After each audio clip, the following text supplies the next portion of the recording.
I must be honest, I have to now question the Dolphins' legitimacy. Now, I'm not saying I think they're legitimate, but I would be an illegitimate analyst if I did not at least question the legitimacy of the Miami Dolphins. It's very simple. When you play teams that are below 500, you win. And not only do you win, the Dolphins smack them around. They embarrass the bottom of the barrel in the NFL. But when they play the cream of the crop, all of a sudden it changes. It changes. Now I get it. The offensive line for the Dolphins has been much maligned. Jalen Ramsey didn't show up until last game. Javon Holland has been up, and I get all of the excuses. However, you either win or you lose. Dolphins have seen the Chiefs, they lost. Saw the Eagles, they lost. Saw the Bills, they lost. Those are all three playoff or fringe playoff teams. Fringe being the Bills. So how can you not question the Dolphins' legitimacy? That's where I currently am. So in this next clip, Emmanuel Acho and the guys and lady at Speak completely eviscerate the Miami Dolphins. Watch this.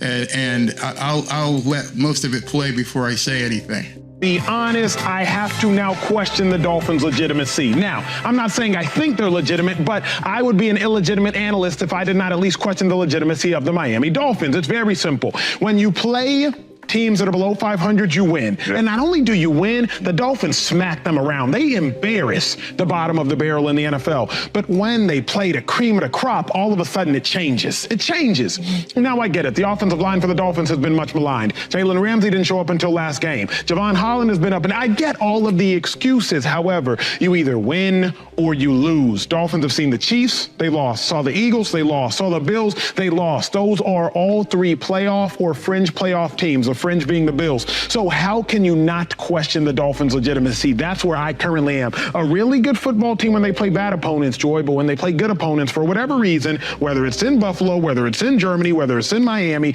they do struggle. Is it time to question the Dolphins' legitimacy? I know. Is it time to question the Miami Dolphins' legitimacy? Many of you know who have followed Emmanuel Acho, you know he has been a huge supporter of the Miami Dolphins. Many of you know Joy Taylor may not have been at first a big fan of Tua, but she's become a supporter of the Miami Dolphins. Listen to what all of these hosts say in this interview. Boy, it was just tough for me, A-Block. It's Groundhog Day. Yeah, it is. I mean, I got to do my job, right? I got to do my job. You beat bad teams, really bad, just smack them around. And then you lose pretty convincingly to the good teams. Everybody is now seeing it. Dolphins fans can say, oh, these guys are haters. They're all haters. Everybody's a hater.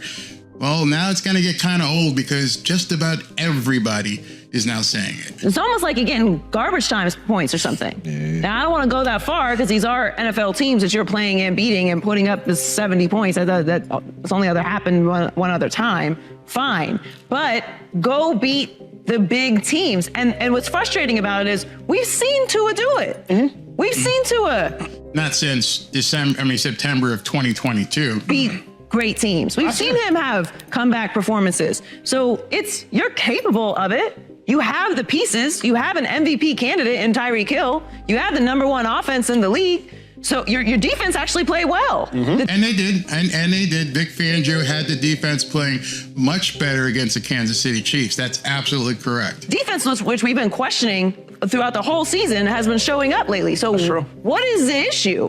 You got to win these games. And you have to win these games if you want to be considered real contenders. Because when the Bills lose, we have concerns. We have concerns, but we still have faith because we've seen what they can do. When the Bengals fall behind early in the season, we have questions, but we see what they can do. When the Chiefs don't look high flying and flashy and on fire, we don't question it because we've seen what they can do. We haven't seen what you can do. Yes, you made the playoffs, but Tua wasn't there.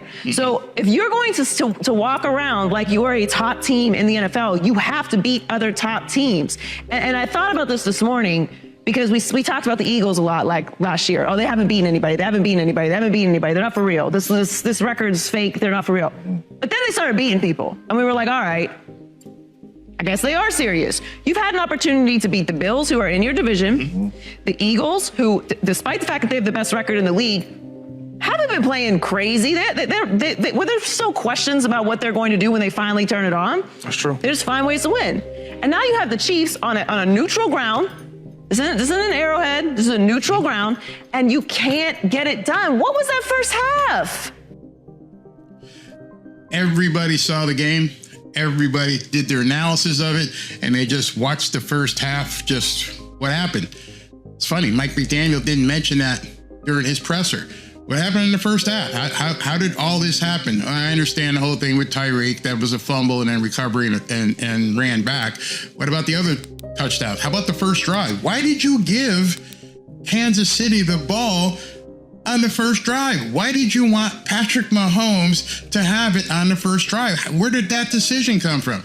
Never going to get asked, never going to get told. You turn the ball over, and then you have the ball. You have an opportunity to send it into overtime and just Fumble the snap. What is it? You can't do it. And you can't. It's unacceptable because we know that you can. We know that Tua can do it. We know this Dolphins team can beat real teams. So what is it about this year? It's very concerning to me because you have to look at the past and your resume, and then you have to focus on what's happening this season, right? You need a mixture of both when you're evaluating these teams. We know you can do it, but this year you haven't. So if you are a contender this year, you've got to go beat one of these good teams. Now, she's absolutely right. I know some Dolphins fans recoil and they're like, oh my God, this is so negative. There's nothing negative about it. It's the absolute truth. You've crapped the bed against the three good teams on the schedule thus far. And you got guys on Twitter and guys on other YouTube channels trying to make excuses, trying to give the Dolphins some sort of standing as to, it's okay you lost this game. You're still number one in the division. You're still the number one rated quarterback. You're still the number one rated wide receiver. And you can put that in a bag and put it out in a flea market and sell it for $1. It doesn't matter. Everybody can see, except for some fans, there's a problem here. There is a serious problem. they have some coming up at the end of the season. It's going to be rough. But yeah, you got to keep it real. This is disappointing. The biggest disappointment is the good teams they played, they really beat downs. I don't care how the score may look at the end of the game. If you watch the 3 games that they have lost against the Eagles, beat down. That was a dominant performance by the Eagles against. So what he's saying there, and I want to clarify his statement. Former player, forget his name. He's talking about physicality. He's talking about, at this point, many people are thinking that the Dolphins are basically getting punked. That the Dolphins are showing up to these games and they've got their high-flying jet motion offense going from left to right, running around, speed all over the place, but you're getting punched in the mouth and you can't respond. That's what he's talking about, a beatdown. He's talking about me looking at you, coming at you, the tush push. The tush push, obviously nobody can really stop it, but at the same time, you know it's coming. You had a week to prepare. You got mowed over. You got beat down. We're talking physicality, not so much the score. The score doesn't really matter. It's the physicality is what he's talking about. The Buffalo Bills beat down. The Kansas City Chiefs was up 21-0. Right. Mm-hmm. You know what I'm saying? And yes, you came out in the second half and got a couple scores, but this game was being dominated by the Chiefs on both sides of the football. And especially the defensive side of the football in the first half. Every time we talk Dolphins, we always look at the opponent and say, oh, are they going to be able to score with Tua? Mm-hmm. But with these good teams, they can't score. Mm-hmm. You know, so it's like, man, like, come on now. You guys are built on scoring, helping your defense out by putting up some points and giving them a lead. But on the good teams, y'all can't put up points on these good teams. So that's what stood out to me the most. And I was sitting there watching the game like these. Y'all love stats. Look at that stat, what he just said. You can't put up points on the good teams. Even Vic Fangio, even if X-Man and Ramsey are back and they're playing full well, you're not putting up points to help the defense. That's problem. That's a huge problem. Dudes ain't legit. I don't care how talented the roster is. The three really good football teams, it wasn't close. It wasn't even a fight. If you watch the game, you may say it's a fight by the score, but if you really watch the game, you're like, come on, man, the Dolphins shouldn't even been on the field with those three good teams. Yeah. And that's how I feel. I know a lot of people have a problem with that because they're not understanding the physicality of the game. The physicality of I mean, look up front. Look at the front line. When everyone says the offensive line is problematic, hey, well, you know what Chris Greer said? Hey, you worry about it more than I do. He knew the schedule coming up. He knew the physicality of the teams that he had to face. And he said at a press conference, you guys worry about it more than I do. So I bet you people are wondering, hey, how much do you worry about it now, bro? And to have all the talent, especially on the offensive side of the ball with what they have, they got to be better. I don't trust them to be nobody in the playoffs right now. Yeah. Probably except Pittsburgh. Yeah, but I don't expect them to even have a chance against JoJo Burrow and them boys. It wouldn't be close the way they showing they playing against good football teams. To put in context what you're saying, the Dolphins have never had a lead versus the three teams with a winning record this year. Now, that is a stat you can put in your pocket. Not many people have talked about that. Acho got something right there. In the three teams that they've lost to, they have not held a lead in the game. Think about that. Forget winning. They haven't ever had the lead in the three losses. Don't think there's a problem? That's a huge problem. That's a monstrous problem. Had a lead versus the Buffalo Bills, the Philadelphia Eagles, and the Kansas City Chiefs. At no point in time during any of those minutes of those 12 cumulative quarters have the Dolphins been leading. That is cause for concern to not even at any junction in time have a lead. It's hard for me, James, to say they got beat down in everyone. Maybe it's because my bias, so I will admit that. But I will say this. At no point in time did I think the Dolphins were in control. Exactly. At any point in time. And that's the nicest way to say it. They got beat down is the most real or cruelest way to say it. The nicest way is at no point in time did I feel shady the Dolphins were ever in control. Do you question their legitimacy? Yeah, I do. Think about that. Not only have you not led in any of the games that you've been beaten, you haven't been in control of any of the games that you lost. The defense, the other team has dictated to you what you're allowed to do. I gotta say, are they really legit? Are they? I mean, who they beat? So that's the thing, though. When I start looking at the good teams and the bad teams, right? Some stats for you. Out of the 6 wins that they do have, they average 39 points per game against the bad teams. That's why we're so hype on their offense. Oh my God. Now these are stats when you have to look in comparison.